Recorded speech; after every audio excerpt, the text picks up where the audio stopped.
Good afternoon, everybody. It is November 7th and approximately about 1 p.m. Central Time. I've been done trading since about 10:35 this morning, really. I netted a total of $420 realized profit, and yeah, it's been done for the day. It's based off of two trades. I did overnight ES futures options called credit spread, which locked up for a small win there. And then ultimately ended up doing an iron fly on SPX, which in hindsight, that I'm looking at it, it's right still at the middle strike. But to be honest, I scalped the premium. Today's whole day was just scalping premium because of where the market's at. It's kind of iffy as far as which direction it was going to go.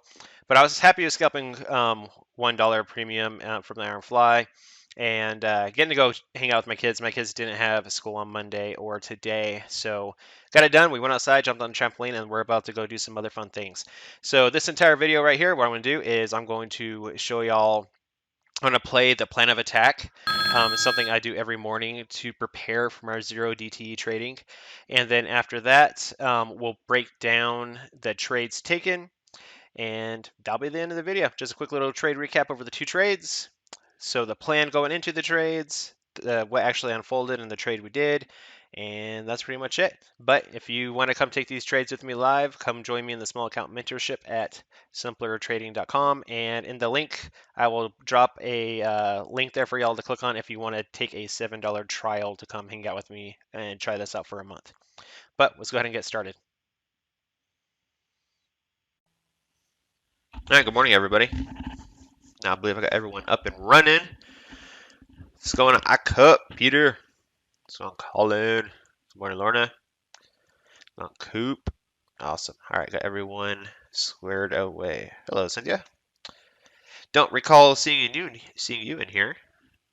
Well, welcome. What's going on, FOMO? Wayne, Cheryl, Drew, Christian. Ah, gotcha. Now I see where this is coming in. Coming in all cryptic over there. Fair enough. What's going on, Doug? All right, everybody. Let's go ahead and get our little plan of attack down. So, all right, let's talk about how we can take advantage of some zero DTE trading today. All right, so where I feel I get an edge, like I've said a million times, is trying to project a little bit of how I expect today's candle to close based off of the recent price action. In terms of today, first, let's make sure we have no crazy data coming out in front of us. FOMC speakers talking, and that's not going to affect me and nothing throughout the day. Okay, so no catalyst other than an FOMC member speaking, but that's kind of just another day here. It's kind of a common thing nowadays. What's going on, Dark Pool Algo? Haven't seen you in here in a while. And then, so we have no data coming out. Let's look at it from a technical perspective. All right, so we're right here at this little level of resistance, just about this zone. It was right here. We are right above the 50-day SMA, and we're still coming into this little bit of a shaded area that I drew out there. And with that being said, I think I'm expecting it to hold. Now, as far as price action goes, we rallied right up to the area, we stalled, and then yesterday we closed on a doji. And it's not a perfect doji, but close enough. I mean, we almost literally did not go anywhere. So what I did do on the ES is I went ahead and marked off the highs and lows. In a nutshell, if we can break the highs, which is at, I should probably make these say that price real quick.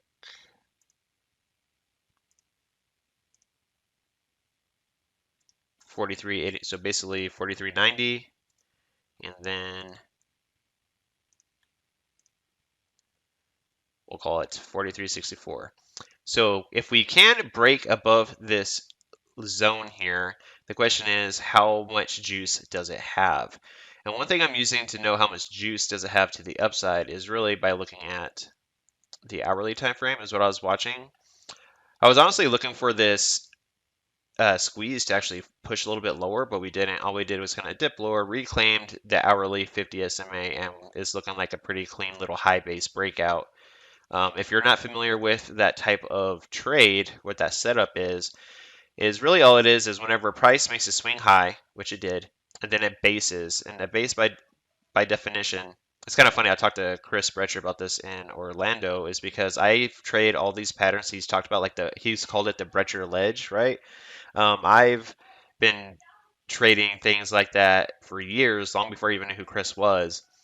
And anyways, I call them, they're called either high base or low base breakouts or breakdowns from what I've learned from years ago. And basically, like I said, you make a swing high and you consolidate with relatively equal highs and lows. And that's exactly what we have here.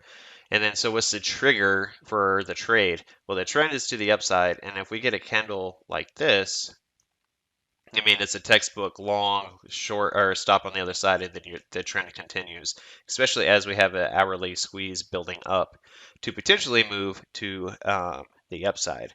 So we will actually have to see if that is something that's going to play out. But at the moment, I'm going to be patient, but I am looking for things potentially to go to play the bullish scenario for today in terms of a 0 DTE trade. But I'm going to be patient. I'm going to see what happens if and when we get above this 43.90-ish level. Now, let's just say that does happen. Looking for that bullish scenario there. Say we do push above. I'm not going to exactly look to get short it into these quant levels. But what I will do is I'm going to wait for a potential pullback. And what may end up happening, it probably won't happen during my session, is if we do push up, I'm going to wait for that pullback down back into these little zones, and then I'll look to play it to the upside. But I'm not expecting it to have a whole lot of legs to the upside. Now, so that's something that will require some patience, looking for a dip to go long into. And now the other scenario, which is say the dip is a dip that never comes, then what I'm going to look to do is probably I'll do the iron fly situation or type of trade, and then look to click some premium based off of that setup there. But we'll know more as the day unfolds. But at the moment, it's still kind of consolidating. I don't want to do a daily iron condor or anything like that based off of the amount of squeeziness that is unfolding. And eventually this energy is going to be released, and I don't want to be in the way of it. So I won't do the iron condor, but maybe the iron fly. But I'm going to wait about 30, 45 minutes after the open to see where price is at, and then kind of go from there, really. So that's all I'm really to be focused on. It's kind of like in a tricky spot. And it's just in a tricky spot, really, because we're at resistance. But yet again, it looks like it wants to move. So let's just see how far it really wants to move before getting into position. All right, well, now that you checked out the plan of attack, let's talk about the two trades that were done. So here are the two trades that were done that I basically, like I said in the intro, was doing basically is just scalping premium. Now, in terms of scalping premium, what exactly do I mean by that? Well, this one right here, you can see I got in for $3 credit, got out for $2.60, which netted only 40 cents credit. That wasn't the plan. The reason that switched was really because the setup changed, and that's all the market was willing to give me. So I got out for a little better than break even. And in hindsight, I'm glad I did. But you can see last night I got into position at about almost 6 o'clock p.m. my time, entered a call credit spread, and the goal there, and as far as like why I entered a call credit spread, was really because I was trading this ES bearish squeeze after yesterday's consolidation. So last night, or if you traded yesterday, you know how the market didn't really go anywhere yesterday, just consolidated and built up and built up. But we were building up a bearish squeeze underneath resistance. And so what was being traded here was this. Right? So yesterday just kind of chopped around. And then there was a bearish squeeze last night, setting up a high compression bearish squeeze. I was like, cool, I'll get short. Looking for a move potentially lower when I wake up. However, when I woke up, it was about right here. And then you can see how the histogram started shifting yellow. So I was like, all right, well, I'm just going to get out for the what I can right now, and it's better than break even. And so the situation changed, right? That's just the simple concept of taking what the market's willing to give you and getting out if the setup is no longer valid. And once we started shifting momentum and it's not holding, and we're obviously starting to bounce, just get out of the way. So that is why I have a small win there. And then the second trade was we did the SPX Iron Fly. You can see I got in roughly about 10 o'clock Central for $13 credit. You can see I sold the 43.80 options and then went out and bought my hedges. So, but that is the Iron Fly. And then shortly, 30 minutes later, a dollar went ahead and was decayed. So I went ahead and took a dollar premium. And the reason for only taking the dollar premium is the setup is still very valid. And in terms of like why did I close it? It's really because my kids are home with me. Um, I honestly feel guilty if I'm just trying to work and while they're just in the house not doing anything productive. And so I always look to engage with them, just go ahead and learn something new about the world. And especially, if I made my money, I don't really swing for the fences. And it could be why I'm in such peace because I don't swing for six-figure days or five figures. Though I wouldn't be mad if I start getting that way, but maybe once things in my life stabilize a little bit. But I'm very much at peace with just taking 300 or 300 plus a day, and that stuff adds up. But as far as like why did we do the Iron Fly? So based off of the plan of attack, like I said, is we'll wait for some time to pass and to see if we want to put on an Iron Fly. When I put it on, it was right here. And right here where it says res, that is resistance. I am pulling that resistance from this level right here. So you can see why I'm pulling it.